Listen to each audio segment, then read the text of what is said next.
Preparing the Inner Circle. Welcome back to the Inner Circle, guys. I'm Brandon Wright. I'm Tyler Phillips. And this week we went to see... This is our third time doing this. Don't you dare say it. We're going to keep going. We're going to keep going.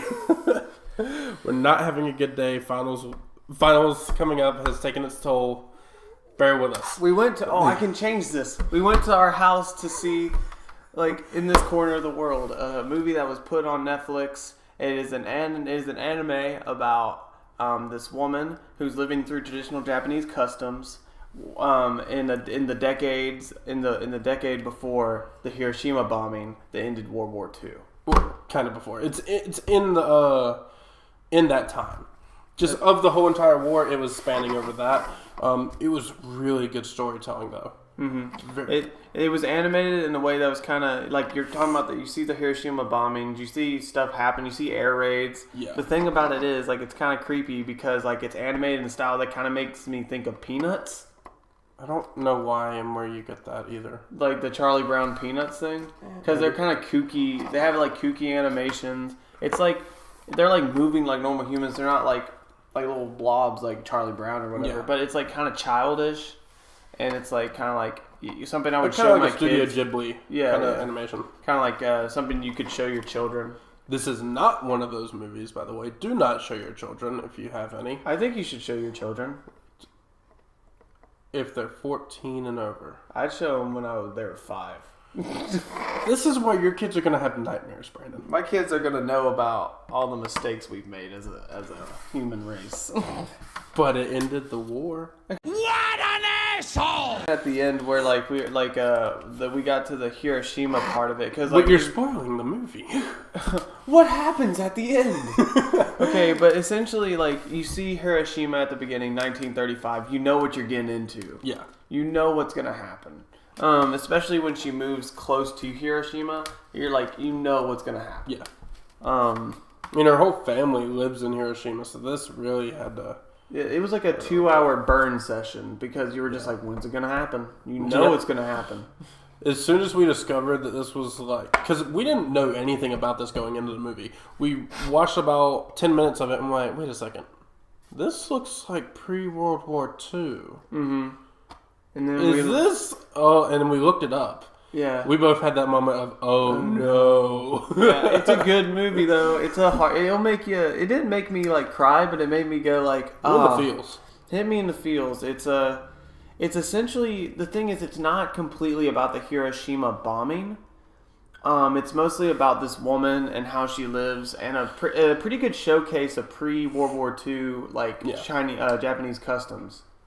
Where like you have an arranged marriage. Yes, pretty much. But it was arranged, but it wasn't. So I think it was in between that time because she had every right to deny it. Yeah. So I mean, it was really good, and I love how they actually made their arranged marriage like they liked each other by the end. That was something that's like I could see the culture clash because at the beginning,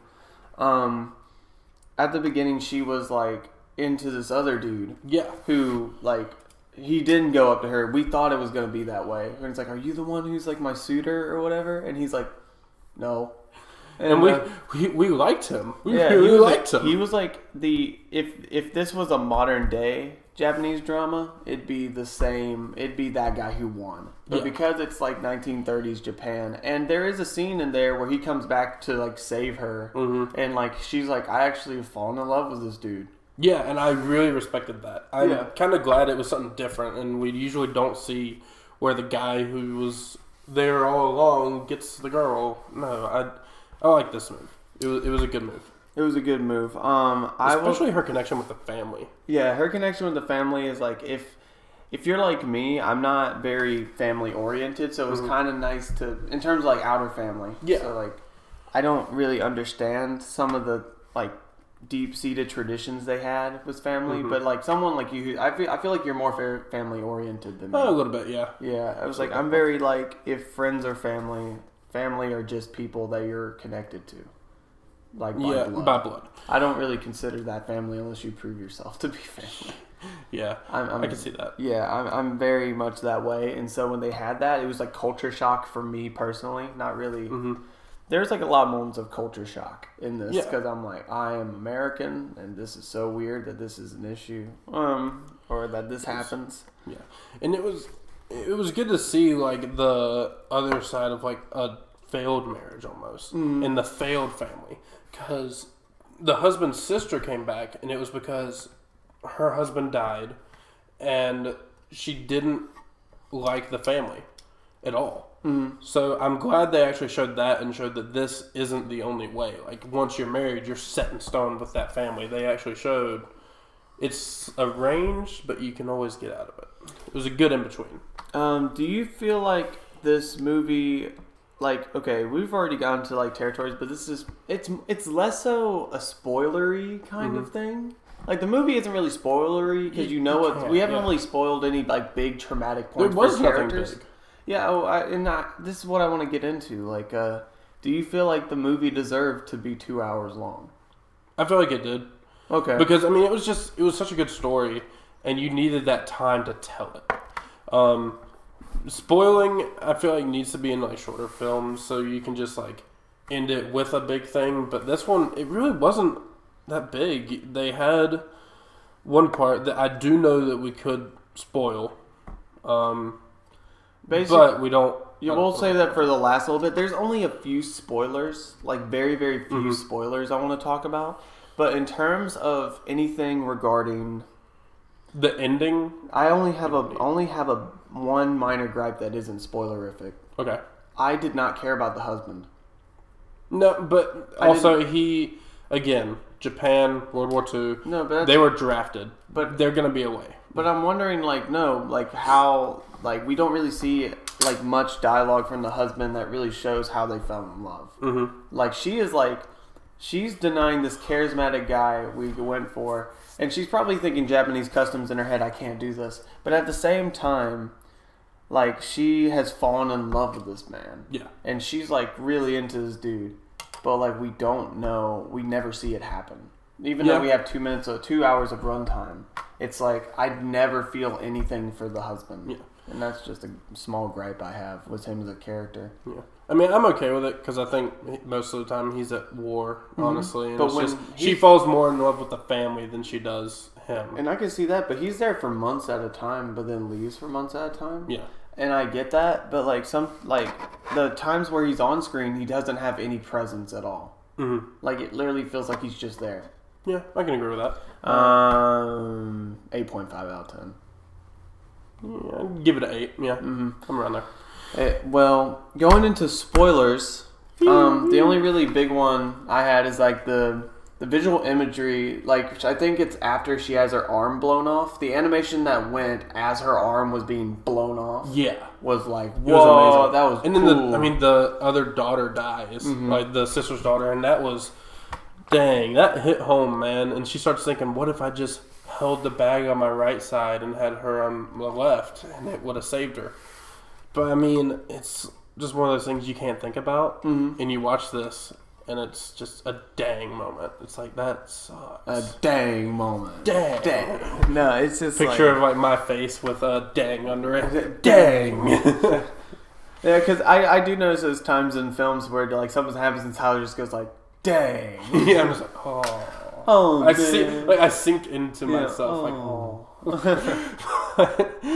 yeah, it was a good part though. I don't know if having that explosion and killing the daughter really did as much for the story as her losing her arm. That's the thing, because like we saw her, like she's a talented artist who just happens to be in these traditional customs. If it was like 2018, she'd probably be a SCAD student.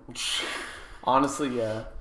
But like a Brandon's got jokes. like a foreign exchange student to go in SCAD. But it's like essentially like was how customs are today. She just kind of draws on her off time. And that was one of the things. She started drawing like the ships and just the ocean that she saw, and police came and thought she was a traitor or a terrorist or something. And I'm like, dang, she was just drawing, man. Come on, chill. Yeah, it's like kind of nuts. But like It also showed how the times were. They were laughing the whole time. There's like, Yeah. there's no way she's a freaking like agent. That's insane. She's too ditzy. Yeah, but besides that, like when she had her arm blown off, like and she couldn't draw anymore. That like, oh no, that was like the big thing. I didn't care. Like if she had her other arm blown off, but she could still draw. I mean, big whoop. Yeah. But like she can't draw. I love the part whenever they're getting aerated again, and then like all those flares are coming down, and it goes into her house. She just stares at it for a second, and at first I was thinking, is she just wanting to die, or is she actually thinking, can I even put this out? Yeah. Like, because she's sitting there with one arm. Like, what can she do really to put out a fire in her own house? Well, she was just more like, I feel like I understood the anger also at the end when the Americans like won. I was like, oh dude, if I was living near Hiroshima and I saw all that disaster, I would be like, yeah, F America too. Yeah. Like, yeah, honestly. I did like how they went to live in Hiroshima after it was bombed too. Yeah. That was cool. But overall, that was a really good, touching movie to watch as our last one, or as our almost last one. Again, maybe Avengers. I know we're planning on seeing it this Sunday. I won't be here. You won't. You'll be. I gotta go to Macon. Yeah. And possibly Atlanta. Is it for the internship? Yeah. But yeah, so it'll probably be it'll be an audio podcast unless we can figure out some kind of Skype thing. But definitely watch this movie. If you do, let us know what you think. So, They'll have a good time, or maybe not a good time if you cry and like leave Facebook like posts. you'll enjoy it, but if you're like Brandon, you'll hate America. I left this movie going like, America's not a good place. It's not a good place. But But good stuff. Good all stuff. right, bye guys. Bye.